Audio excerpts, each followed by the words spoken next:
Godina Wallagga Ba'aa Onaa Giddaa Ayyaanaa Gandaan Doodee Dichoo bakka Dichoo jedhamutti Fanxalayyiin Amaaraa konkolaataa uummata Naqamtee irraa gara Giddaa Ayyaanaa deemaa ture irratti haleellaa raawwatanii lubbuun namoota hedduus ajjeefamuun dhaga'ame.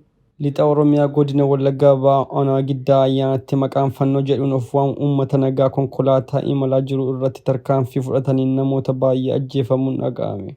Akka odeessi maddeen achi dhaqqabe addeessutti guyyaa kaleessaa gaafa fulbaana 14 bara 2023 lixa Oromiyaa Godina Wallagga Ba'aa Onaa Giddaa Ayyaanaa bakka addaa Dichoo jedhamutti humnootni Amaaraa maqaa fannoo jedhuun of waamu uummata meeshaa maleeyyii kan magaalaa Giddaa irraa gara Naqamtee deeman konkolaataa lama guutuu reebichaan erga miidhanii booda qabeenyaa isaanii erga saamanii biraan deeman jedhu.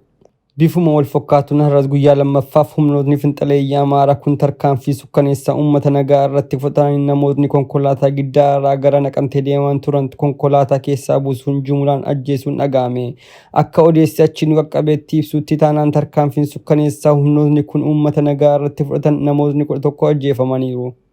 Namoota ajjeefaman kanneen keessaa maqaan qaqqabee Billaadiin Jiboo, Taajuu Nuuruu, Tolaa Nuuruu fi Amaan Nuuruu kanneen jedhaman keessatti akka argaman maddeen ifa taasisaniiru.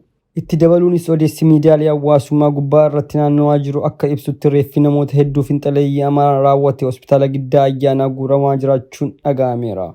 Humni Finxaleeyyii Amaaraa lixa Oromiyaa irratti deddeebi'een haleellaa gara jabina raawwataa dhufuun mootummaa naannoo Oromiyaas ta'ee mootummaan federaalaa gochaa Finxaleeyyii Amaaraa raawwataa jiru kana callisee ilaaluun isaa hawaasa naannoo sanaa keessatti komii kaasuun dabalatee humnootni kanneen ittisuuf qaamni mootummaa tarkaanfii waan fudhaterree hin jiru jechuun ibsaniiru.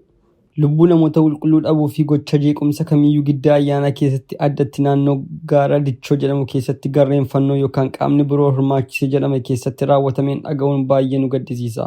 Haala wal dhabdee yookaan muudama kamiyyuu keessatti barbaachisummaa nagaa miira kabajaa fi mirga namummaa cimsuun barbaachisaadha. Dhimma jeequmsaa fi dhiittaa mirga namummaa keessatti taateewwan kun gadi fageenyaan qoratamuun murteessaadha. Namoonni badii kamiifuu itti gaafatamummaa qaban adeemsa seeraa fi iftoomina qabuun itti gaafatamuu qabu. Dabalataanis hundee wal dhabdee kanaa furuuf hawaasa dhibee kanaan miidhame keessatti araarrii fi ijaarsi nagaa guddisuuf tattaaffiin taasifamuu qaba.